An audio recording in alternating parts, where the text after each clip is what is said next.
जननीं शारदां देवीं रामकृष्णं जगद्गुरुं पादपद्मे तयोः श्रुत्वा प्रणमामि मुहुर्मुहुः.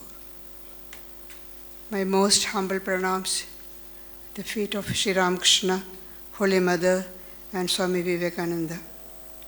My most humble pranams to most revered President Maharaj, all the Swamis, Matajis, and my greetings and best wishes to all the devotees, well-wishers, staff, and nursing students of the Ramakrishna Sarada Mission, Madhuri Bhavan.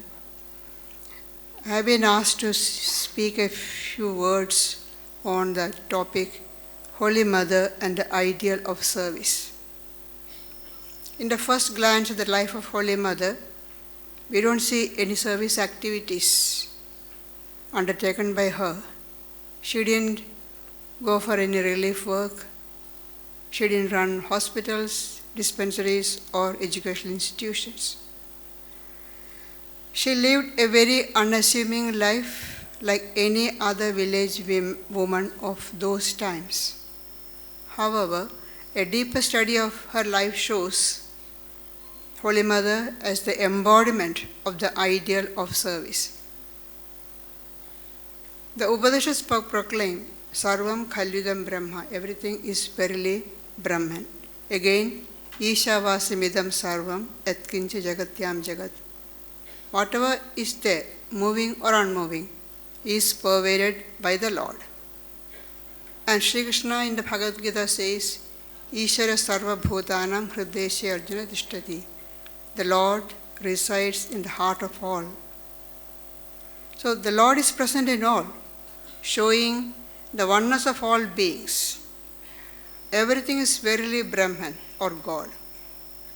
Anything we do unto another person is not a help to that being, but really a service to the Lord in that being. Again, Sri Krishna says, Yada pravartir bhutanam ena sarvamidam tadam Swakarmana tamabhyarcha siddhim vindadi manavaha. Worshipping the Lord by whom all this is pervaded. By performing one's duty, one attains perfection or liberation or freedom. Here Sri Krishna is elevating the performance of our daily activities or duties to a great spiritual practice. For it can lead to freedom, fulfillment. We may wonder how that is possible. Shri Krishna says, you are worshipping the Lord who pervades all when you are performing your duty. All that we have to do is just change our attitude, and work becomes worship, no longer a chore. The great sages and seers have given us the teaching, the ideal, but we have forgotten to put that into practice. Sri Ramakrishna in the present age restated it when he gave us the mantra Shivajnane Jiva Seva.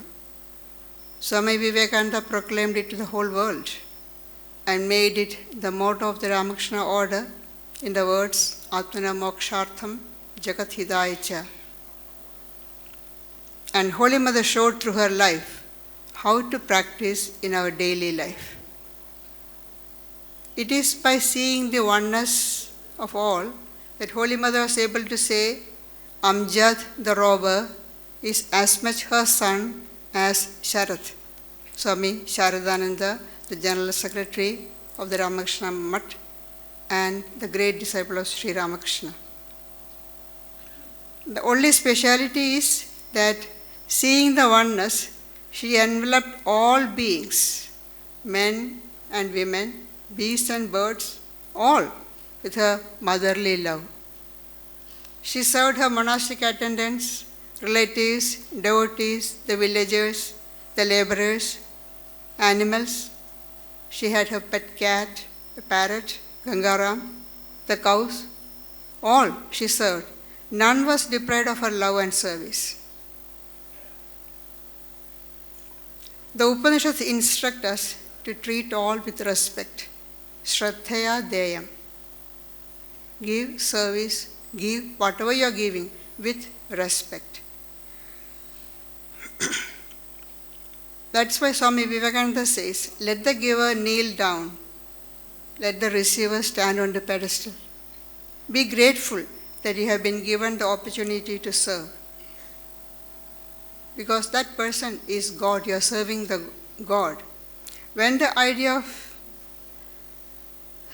serving the Lord in that person comes, we naturally treat that person with respect. Holy Mother gave due respect to all, whether they are deserving or not. Just to mention a few examples. One day somebody, after cleaning, just threw the broomstick to the corner. Holy Mother said, you put it properly. Because the work done by the broomstick cannot be done by anything else. Give respect to that tool.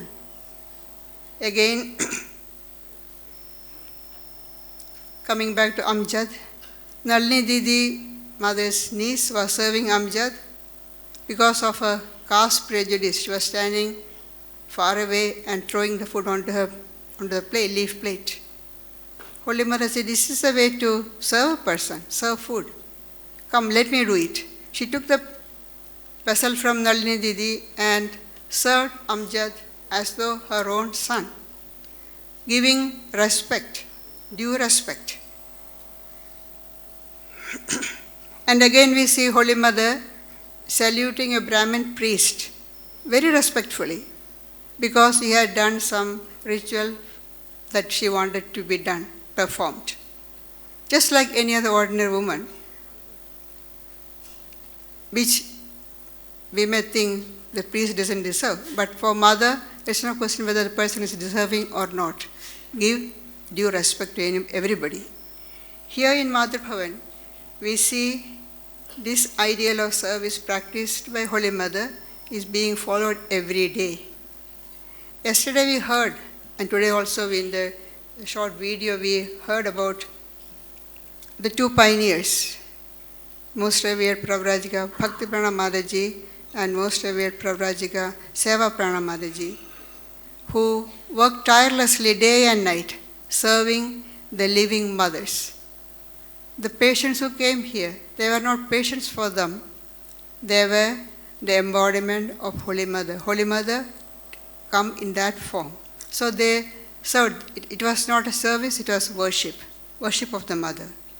And we also heard how Revered Seva Prana Mataji told one of the young monastics that the hospital is the second shrine of Mother Bhavan, because the patient, looking after the patients, is serving Sri Ramakrishna and Holy Mother. May this example of those pioneer Matajis inspire and guide the staff and monastics more and more is my earnest prayer to Holy Mother. My most humble pranams to Sri Ramakrishna, Holy Mother and Swamiji for the welfare and progress of this great institution. My humble pranams to all, my pranams to Most Revered Maharaj.